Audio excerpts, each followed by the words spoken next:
Can we just take a moment to appreciate my afro today? Just a moment.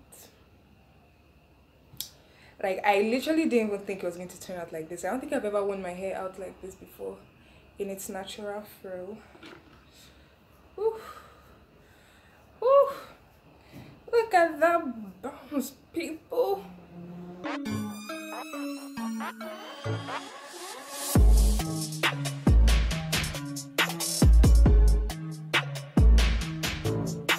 Hey guys, welcome back to my channel. I'm LajuWithTheMane, and today I'm going to be talking to you guys about how I take care of my hair equipment, if that's the word to use. Hair equipment, hair tools, whatever, blah blah blah.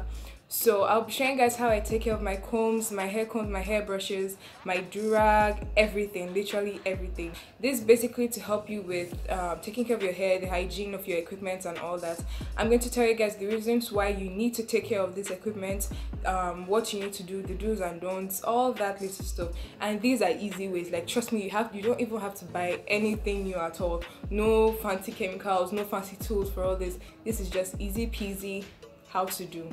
So keep on watching. Don't forget to subscribe if you like this, and tell a friend to tell a friend to tell a friend that from now on Laju is not going to be doing the business. I'm not going to be doing. At first I was like, how am I going to be doing this YouTube channel thing?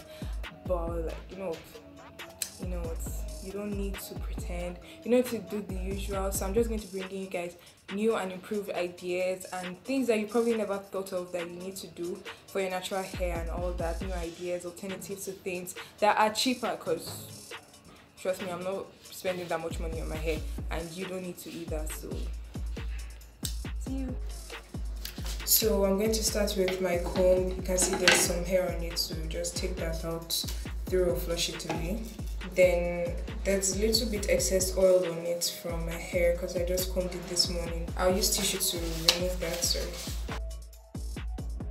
Now this isn't going to get all the hair grease or hair oil out, but you can still do that. And don't forget the handle too, because your hand also gets oily when you do that.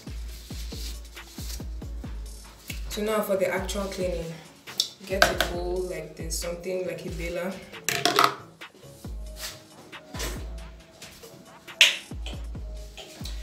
Get a shampoo. I'm using this one because it's almost finished, so just get your shampoo.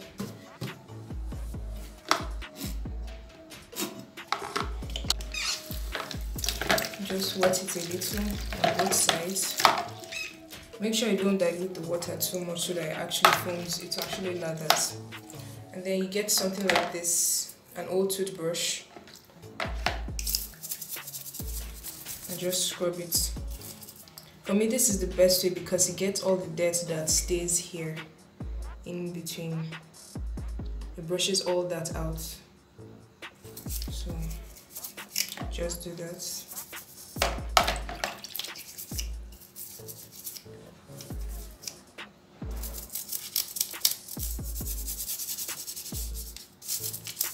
As you can see, it's foaming up a little.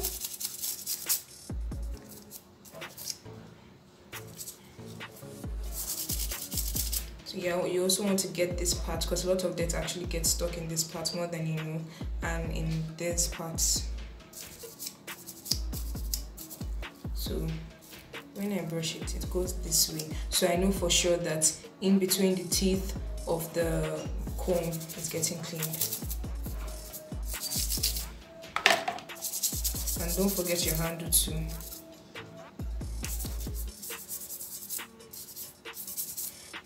And you just rinse this off.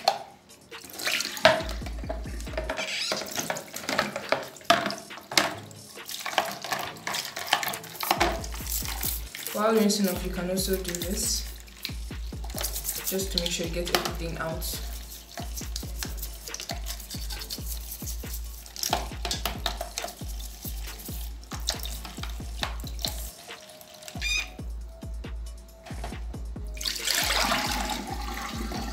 And you're done with the comb.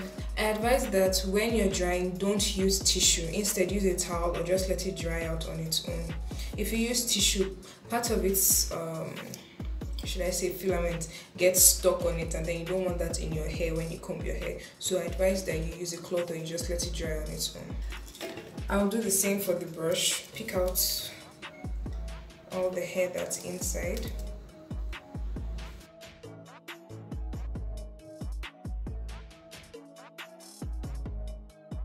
This actually splashes around a little bit, so just be careful you don't just get it all around.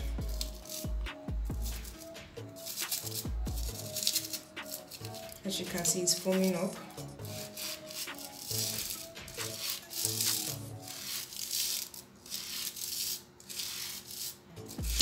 This method is easy and it's cheap because you know for sure that you have shampoo available, and shampoo basically helps remove hair grease, excess products and all that, and basically that's what gets stuck in your combs and your brushes.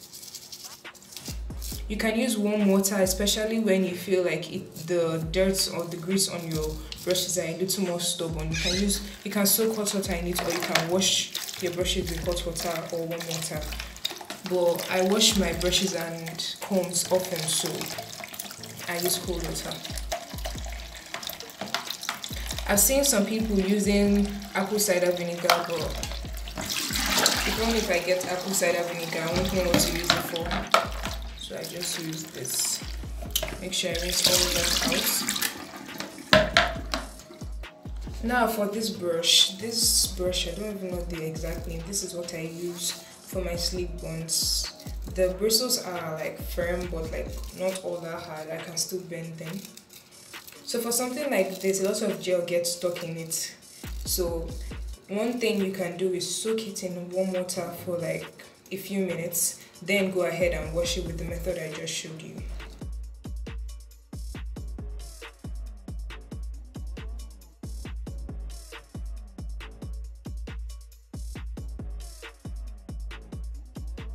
So now for your durags and bonnets, or silk scarves, or basically also your silk or satin pillowcases, this is how you take care of it.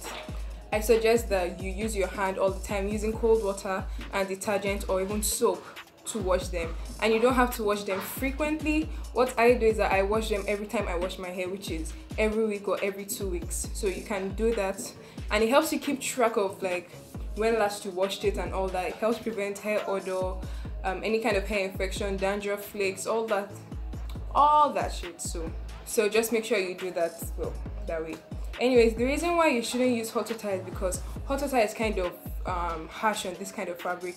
You know, satin and silk, they are like satin and silk are delicate materials, so they can be really harsh on them, and also they kind of like wash out the dye. That's if dye was used. I think dye is usually used for them, so yeah, so they can be really harsh on this kind of delicate materials. So I suggest using cold water or lukewarm water for these kind of materials to wash them.